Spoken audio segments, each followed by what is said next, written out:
എല്ലാവർക്കും നമസ്കാരം. കമ്മ്യൂണിക്കബിൾ ഡിസീസിൻ്റെ ഒരു പ്രധാനപ്പെട്ട വിഷയമാണ് നമ്മൾ ഇന്നത്തെ ക്ലാസ്സിൽ പഠിക്കുന്നത്. നമുക്കിപ്പോൾ വാർത്തയിലൊക്കെ നിറഞ്ഞു നിൽക്കുന്ന ഒരു അസുഖമാണ് അല്ലേ. ഇപ്പം നമ്മുടെ കേരളത്തിൽ ഷിഗല്ല ബാധിച്ച് മരണങ്ങൾ സംഭവിക്കുന്നു, നിരന്തരമായിട്ടുള്ള ഇൻഫെക്ഷനുകൾ ഉണ്ടാകുന്നു. അപ്പോൾ സീസണലായിട്ട് വരുന്ന ഈ ഒരു അസുഖം, ഇപ്പം മൺസൂൺ സീസണിലാണ് ഷിഗല്ല എന്ന് പറയുന്ന ഷിഗല്ലോസിസ് എന്നാണ് അസുഖത്തിൻ്റെ പേര്. ഷിഗല്ല അതിൻ്റെ രോഗാണുവിൻ്റെ പേരാണ്. അപ്പോൾ മൺസൂൺ സീസണിൽ വയറിളക്ക രോഗങ്ങൾ ആ ഒരു ഗണത്തിലാണ് നമ്മൾ ഷിഗല്ലോസിസിനെ ഉൾപ്പെടുത്തിയിരിക്കുന്നത്. അപ്പോൾ ഈ അസുഖത്തിൻ്റെ പ്രധാനപ്പെട്ട കാര്യങ്ങൾ നമ്മൾ ഈ ഒരു വീഡിയോയിൽ പഠിക്കുകയാണ്. അപ്പോൾ എല്ലാവർക്കും ഒരിക്കൽ കൂടി സ്വാഗതം പറയണം. എന്താണ് ഷിഗല്ലോസിസ്?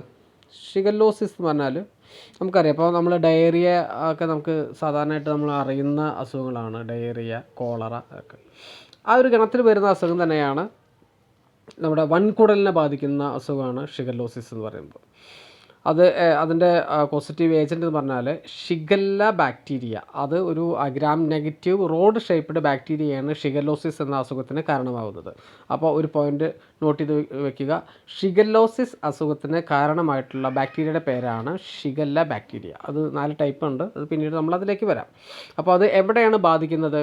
നമ്മുടെ ഇൻറ്റസ്റ്റൈനൽ ഇൻഫെക്ഷനായിട്ടാണ് ബാധിക്കുന്നത്. വൻകുടലിനെയാണ് ഈ ഷിഗല്ലോസിസ് എന്ന അസുഖം ബാധിക്കുന്നത്. വൻകുടലിനെ ബാധിക്കുമ്പോൾ നമുക്കറിയാം അതെങ്ങനെയാണ് നമ്മുടെ അത് വൻകുടലിലേക്ക് ഈ രോഗാണു എത്തിച്ചേരുന്നത്. അതിൻ്റെ റൂട്ട്, അതിൻ്റെ സ്പ്രെഡ് ചെയ്യുന്നത് ഫിക്കൽ ഓറൽ റൂട്ട് വഴിയാണ് ഈ ബാക്ടീരിയ നമ്മുടെ ശരീരത്തിലേക്ക്, വൻകുടലിലേക്ക് ഇൻഫെക്ഷൻ ഉണ്ടാക്കാൻ തരത്തിൽ എത്തിച്ചേരുന്നത്. ഓക്കെ, അപ്പോൾ മനസ്സിലായല്ലോ എന്താണ് രോഗാണുവിൻ്റെ പേര്? ഷിഗല്ല ആണ്, ബാക്ടീരിയയാണ്. ഷിഗല്ല എന്ന് പറഞ്ഞ ബാക്ടീരിയയാണ് ഷിഗല്ലോസിസ് എന്ന അസുഖം പരത്തുന്നത്. ഇൻറ്റസ്റ്റൈനിലെ വൻകുടലിനെ ബാധിക്കുന്ന ഒരു വയറിളക്ക രോഗമായിട്ടാണ് നമുക്കിത് കാണപ്പെടുന്നത്. അതിൻ്റെ റൂട്ട് എന്ന് പറയുന്നത് ഫീക്കൽ ഓറൽ റൂട്ടിലായിട്ടാണ് അതിൻ്റെ ട്രാൻസ്മിഷൻ വരുന്നത്, സ്പ്രെഡ് ചെയ്യുന്നത്. അത് അപ്പോൾ എങ്ങനെയാണത് സ്പ്രെഡ് ചെയ്യുന്നത്? എങ്ങനെയാണ്? ഫീക്കൽ ഓറൽ റൂട്ടിലാകുമ്പോൾ സ്വാഭാവികമായിട്ടും നമുക്കറിയാം അത് കണ്ടാമിനേറ്റഡ് ആയിട്ടുള്ള ഫുഡ്, വാട്ടർ, അതുപോലെ തന്നെ ഡയറക്റ്റ് പേഴ്സണൽ കോണ്ടാക്റ്റ് വഴിയൊക്കെ ഈ അസുഖം ഒരാളിൽ നിന്ന് മറ്റൊരാൾക്ക് പടരാനും സാധ്യതയുണ്ട്. നമ്മളിപ്പോൾ വാർത്തകളിൽ ശ്രദ്ധിച്ചിട്ടുണ്ടാവില്ല, ഇപ്പോൾ ഏകദേശം തന്നെ 4ഓളം മരണമാണ് ഷിഗല്ല അസുഖം ബാധിച്ച് കേരളത്തിൽ റിപ്പോർട്ടായിരിക്കുന്നത്.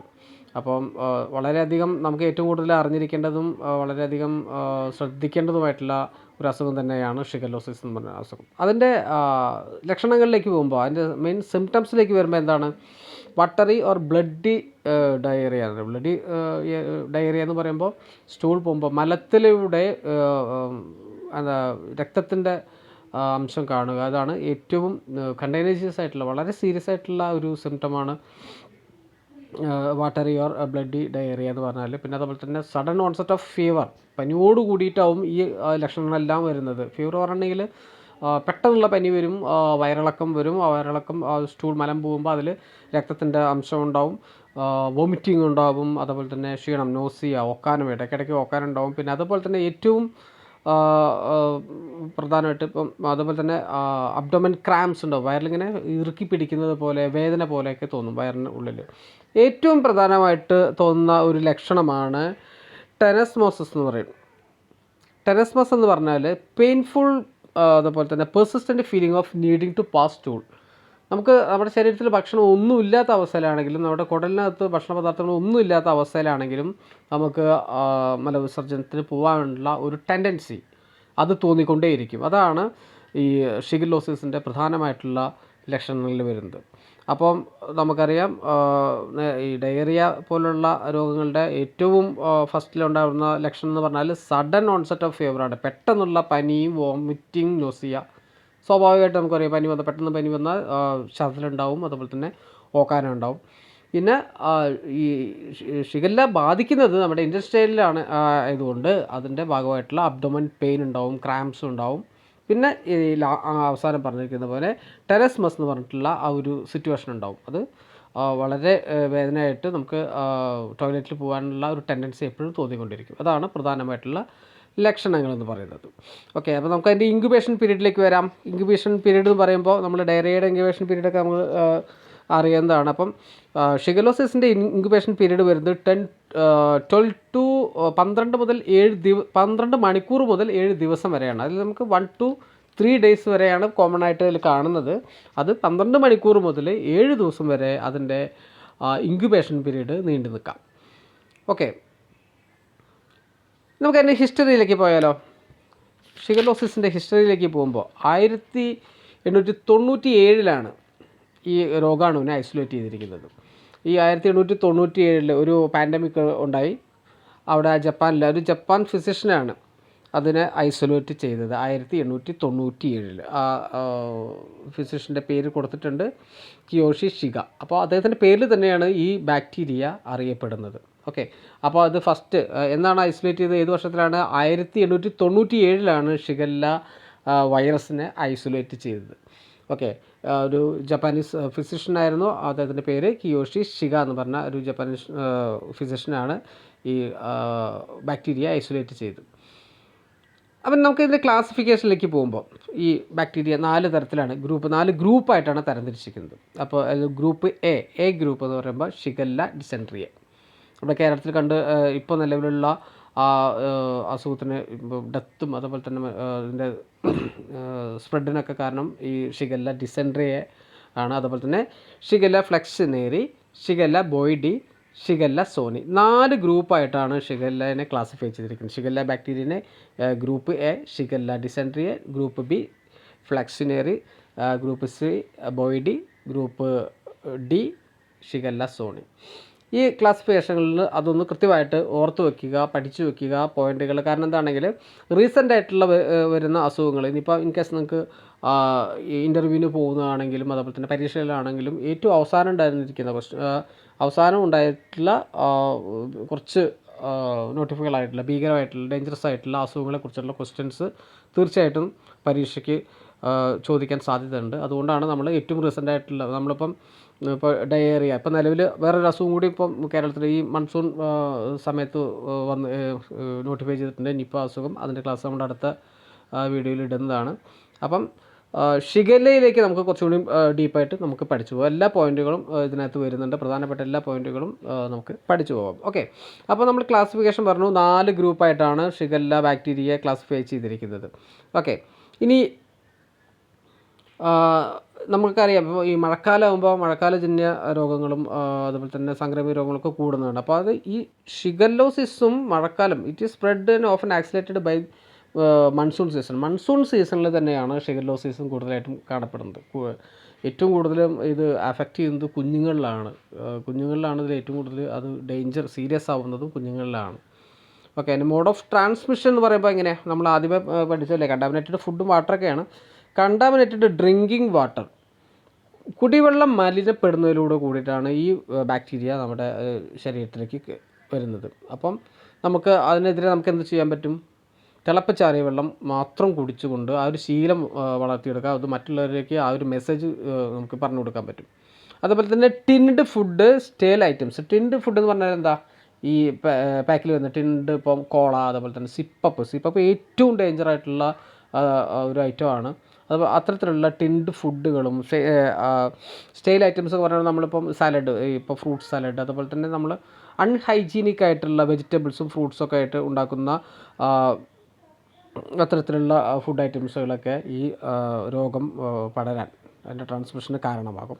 പിന്നെ ഇൻഫെക്റ്റഡ് ഹാൻഡ്, നമ്മുടെ കൈകൾ മലിനപ്പെടുമ്പോൾ നമ്മൾ ഭക്ഷണം കഴിക്കുന്നതിന് മുന്നേ വൃത്തിയായിട്ട് കൈ കഴുകിയിട്ടില്ലെങ്കിൽ അതുവഴി നമുക്ക് ഇൻഫെക്ഷൻ ഉണ്ടാവാൻ സാധ്യതയുണ്ട്. പിന്നെ അതുപോലെ ഫ്ലീറ്റ്സ് ആൻഡ് ഫോർമേറ്റ്സ്, നമ്മുടെ പരിസരം വൃത്തികേടായിട്ട് കിടക്കുമ്പോൾ അവിടെ നിന്നുള്ള ഇതേപോലെ തന്നെ ഫ്ലീസുകളും മറ്റ് ഷഡ്പദങ്ങളും അതുപോലത്തെ ഈച്ച അതുപോലത്തെ ഇതെല്ലാം നമ്മുടെ ഭക്ഷണത്തിൽ വന്നിരിക്കും. അതുവഴി നമുക്ക് അസുഖം വരാൻ സാധ്യതയുണ്ട്. അപ്പോൾ മോഡ്സ് ഓഫ് ട്രാൻസ്മിഷൻ മനസ്സിലായല്ലോ.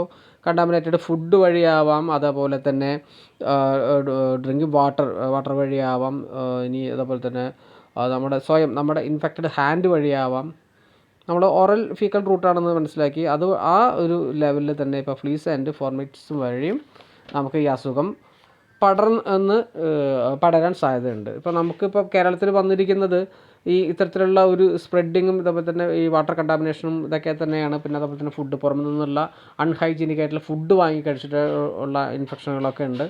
അപ്പം അത്തരത്തിലുള്ള കാര്യങ്ങളൊക്കെ എല്ലാവരും ഇപ്പോൾ ഇതൊരു പരീക്ഷയ്ക്ക് വേണ്ടിയിട്ടുള്ള ക്ലാസ് ആണെങ്കിലും കൂടെ നമ്മുടെ വ്യക്തിപരമായിട്ടുള്ള ഒരു സുരക്ഷയും മുൻനിർത്തിക്കൊണ്ട് അത്തരം കാര്യങ്ങളൊക്കെ എല്ലാവരും ശ്രദ്ധിക്കേണ്ടതാണ്. ഓക്കെ, നമുക്കതിൻ്റെ ഒരു ഹിസ്റ്ററി, കേരളത്തിലെ ഹിസ്റ്ററിയിലേക്ക് വരാം. കേരളത്തിലത്തെ ഹിസ്റ്ററി നോക്കുമ്പോൾ 2009 കേരള സ്റ്റേറ്റിലെ ഒട്ടുമിക്ക എല്ലാ സ്ഥലങ്ങളിലും ഒരു ഏകദേശം 300 കേസുകളോളം റിപ്പോർട്ട് ചെയ്തിട്ടുണ്ട് ഷിഗല്ലോസിസ് പറഞ്ഞിട്ട് 2009. അപ്പോൾ അവിടെ നിന്ന് ഡെത്തൊന്നും ഉണ്ടായിട്ടില്ല. ഇനി 2009 കഴിഞ്ഞ് പിന്നെ അടുത്തത് വരുന്നത് 2020 കേരളത്തിൽ റിപ്പോർട്ടാകുന്നത്. അങ്ങനെ കേരളത്തിൽ കോഴിക്കോടാണ് റിപ്പോർട്ട് ചെയ്തത്. 40 കേസ് റിപ്പോർട്ടായാലും ഒരു ഡെത്ത് അന്നുണ്ടായിട്ടുണ്ട് 2020. അത് കഴിഞ്ഞ് കാസർഗോഡ് 2022 കാസർഗോഡ് വീണ്ടും ഇതേപോലെ തന്നെ ഷിഗല്ലോസിസിൻ്റെ വലിയൊരു കേസ് റിപ്പോർട്ട് ചെയ്യുന്നത്. 30ഓളം കേസുകൾ അന്ന് റിപ്പോർട്ട് ചെയ്തതിൽ ഒരു ഡെത്ത് സംഭവിച്ചിട്ടുണ്ട്. അപ്പം അവിടെ നിന്ന് അതിന് ശേഷം 2026 വീണ്ടും ഷിഗല്ലോസിസ് റിപ്പോർട്ട് ചെയ്യുന്നത്. കോഴിക്കോടായിരുന്നു ഫസ്റ്റ് സ്റ്റാർട്ടിംഗ് ഉണ്ടായിരുന്നത്, മലപ്പുറം, അങ്ങനെ വിവിധ ജില്ലകളിലായിട്ട് ഇപ്പോൾ ഏകദേശം 135ഓളം കൺഫേംഡ് കേസുകളാണ് ഇപ്പോൾ നമുക്ക് കിട്ടിയിരിക്കുന്ന വിവരം അനുസരിച്ച് വന്നിരിക്കുന്നത്. അതിൽ 4 ഡെത്ത്, അത്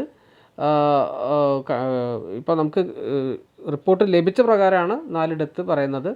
നേരത്തെ അത് 2 പിന്നെ അവിടെ നിന്ന് 2 കൂടി കൂടിയിട്ടെന്നാണ് അറിഞ്ഞത്. അപ്പം നിലവിൽ ഇപ്പോൾ 2026 നിലവിലുള്ളത് 135 കൺഫേംഡ് കേസുകളും അതുപോലെ തന്നെ 4 ഡെത്തുകളായിട്ടാണ് കേരള ഹിസ്റ്ററിയിലേക്ക് ഈ ഷിഗല്ലോസിസിൻ്റെ കേരള ഹിസ്റ്ററി പരിശോധിക്കുമ്പോൾ നമുക്ക് മനസ്സിലാവുന്നത്. അപ്പോൾ ഇത്രയും സിവിയറായിട്ടുള്ള ഒരു ട്രാൻസ്മിഷൻ നടന്നുകൊണ്ടിരിക്കുന്നുണ്ട്. ആ ട്രാൻസ്മിഷൻ നടന്നുകൊണ്ടിരിക്കുമ്പോൾ ആ ചെയിൻ ബ്രേക്ക് ചെയ്യാൻ എന്താണ് വേണ്ടത്?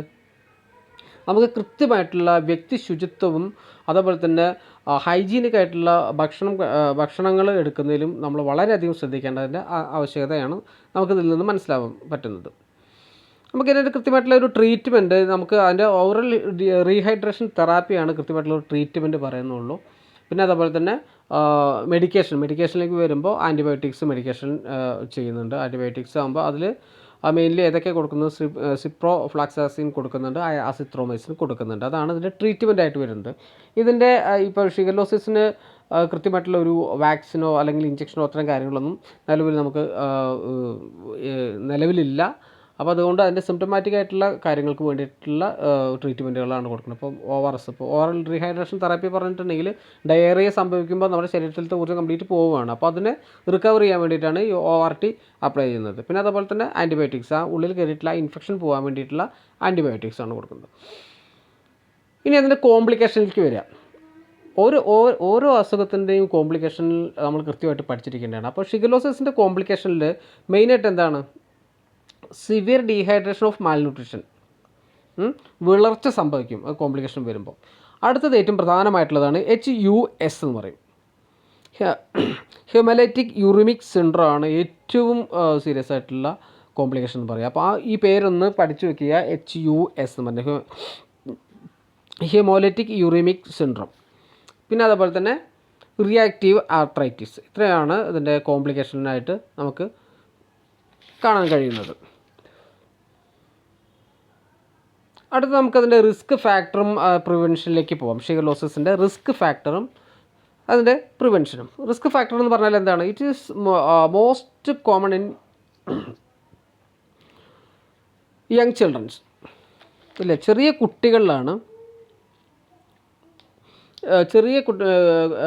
കുട്ടികളിലാണ് ഏറ്റവും കൂടുതലായിട്ട് ഇതിൻ്റെ റിസ്ക് അനുഭവപ്പെടുന്നത്. കാരണം അവരിപ്പോൾ നമ്മളിപ്പോൾ പേഴ്സണൽ ഹൈജീൻ എത്ര പറഞ്ഞു കൊടുത്തിട്ടുണ്ടെങ്കിലും അത് എത്രത്തോളം വരെ അത് അപ്ലിക്കബിൾ ആണെന്ന് നമുക്ക് പറയാൻ പറ്റില്ല. വൃത്തിയായിട്ട് കൈ കഴുകാൻ പറഞ്ഞിട്ടുണ്ടെങ്കിൽ ചിലപ്പം അത്തരത്തിലുള്ള സാഹചര്യം ചിലപ്പോൾ ഉണ്ടായിരിക്കില്ല. ഇപ്പോൾ കഴുകില്ല, നഖം വെട്ടുക, അത്തരത്തിലുള്ള ആ ഒരു കാര്യങ്ങളൊക്കെ ചെയ്യാതിരുന്നാൽ അതുവഴിയും ഈ അസുഖം വരാൻ സാധ്യതയുണ്ട്. അപ്പോൾ കുഞ്ഞുങ്ങളിലാണ് ഏറ്റവും കൂടുതലായിട്ട് അസുഖങ്ങളും അതിൻ്റെ കോംപ്ലിക്കേഷനുകളൊക്കെ കണ്ടുവരുന്നത്. പിന്നെ എന്താ? പീപ്പിൾസ് ലിവിങ് ഇൻ ക്രൗഡഡ് എൻവയോൺമെൻറ്റിലാണ് നമുക്ക് പേഴ്സൺ ടു പേഴ്സൺ കോണ്ടാക്റ്റ് വഴി ഈ അസുഖം വരാൻ സാധ്യതയുണ്ട്. അതൊരു റിസ്ക് ഫാക്ടറാണ്. പിന്നെ എന്താ? ഇൻ്റർനാഷണൽ ട്രാവലേഴ്സ്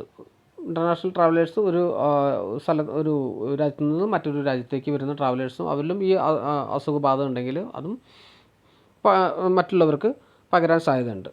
പിന്നെ അതുപോലെ തന്നെ men who have sex with men, അതും ഈ റിസ്ക് ഫാക്ടറായിട്ട് കണ്ടുവരുന്നുണ്ട്.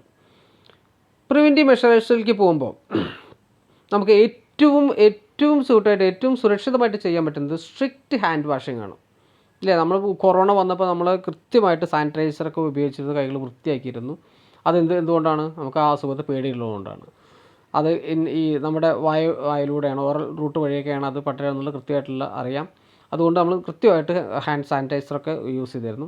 അതേപോലെ തന്നെ അത് തന്നെയാണ് പ്രിവെൻറ്റീവ് മെഷറായിട്ട് നമുക്ക് സ്ട്രിക്റ്റായിട്ട് ഹാൻഡ് വാഷിംഗ് ആ ടെക്നിക്കുകൾ ഉപയോഗിച്ച് ഇപ്പം ഒരു 6-7 സ്റ്റെപ്പുകളുണ്ട്. നമുക്കതൊരു IEC ആയിട്ട് നമുക്കത് പഠിക്കുകയോ അല്ലെങ്കിൽ മറ്റുള്ളവർക്ക് പറഞ്ഞു കൊടുക്കുകയോ ചെയ്യാം. Use soap and water especially after using bathrooms. Bathroom പോയി വന്നാലും കൃത്യമായിട്ട് സോപ്പ് ഉപയോഗിച്ച് കൈകൾ വാഷ് ചെയ്യണം. അതുപോലെ തന്നെ ഡയപ്പർ ചേഞ്ച് ചെയ്യുമ്പോൾ, നമ്മൾ ഭക്ഷണം കഴിക്കുന്നതിന് മുന്നേ, ഇത്തരം സാഹചര്യങ്ങളിലൊക്കെ നമ്മുടെ കൈകൾ എവിടെ ടച്ച് ചെയ്താലാണോ കണ്ടാമിനേഷൻ ആവുന്നത്, ആ അത്തരം സാഹചര്യങ്ങളിൽ നിന്ന് നമ്മൾ തിരിച്ച് എടുത്ത് ഉടനെ തന്നെ നന്നായിട്ട് കൈ കഴുകിയിട്ടുണ്ടെങ്കിൽ, നല്ല വൃത്തിയായി കൈകൾ സൂക്ഷിച്ചിട്ടുണ്ടെങ്കിൽ ഈ അസുഖം വരാതെ നമുക്ക് നോക്കാൻ പറ്റും. പിന്നെ തന്നെ ഫുഡ് ആൻഡ് വാട്ടർ സേഫ്റ്റി എങ്ങനെയാണ്? പച്ചവെള്ളം കുടിക്കരുത്. ചൂട് വെള്ളം, തിളപ്പിച്ചാറിയ വെള്ളം മാത്രം കുടിക്കുക. തിളപ്പിച്ചാറിയ വെള്ളത്തിലൊന്നും ഇത്തരത്തിലുള്ള അസുഖകാരിയായിട്ടുള്ള ബാക്ടീരിയകളൊന്നും ഉണ്ടാവില്ല. അപ്പം ഏറ്റവും സുരക്ഷിതമായി തിളപ്പിച്ചാറിയ വെള്ളം കൊടുക്കുക. അതേപോലെ തന്നെ ബോട്ടിലുള്ള ഡ്രിങ്കിങ് വാട്ടറുകളിൽ നിന്നും അത്തരത്തിലുള്ള വെള്ളം കുടിക്കാതിരിക്കുക. പിന്നെ ഭക്ഷണങ്ങളൊക്കെ നന്നായി വേവിച്ചിട്ട് നന്നായി കുക്ക് ചെയ്തതിന് ശേഷം ഉപയോഗിക്കുക. അത്തരത്തിലുള്ള കാര്യങ്ങളാണ് നമ്മളിതിൻ്റെ പ്രിവെൻറ്റീവ് മെഷറായിട്ട് നമുക്ക് അറിയാനുള്ളത്. അപ്പം ഷിഗലോസിസിൻ്റെ ഏറ്റവും പ്രധാനപ്പെട്ട പോയിൻറ്റുകളാണ് ഈ ക്ലാസ്സിൽ ചേർത്തിരിക്കുന്നത്. എല്ലാവർക്കും മനസ്സിലായിട്ടുണ്ടോ എന്ന് വിചാരിക്കുന്നു.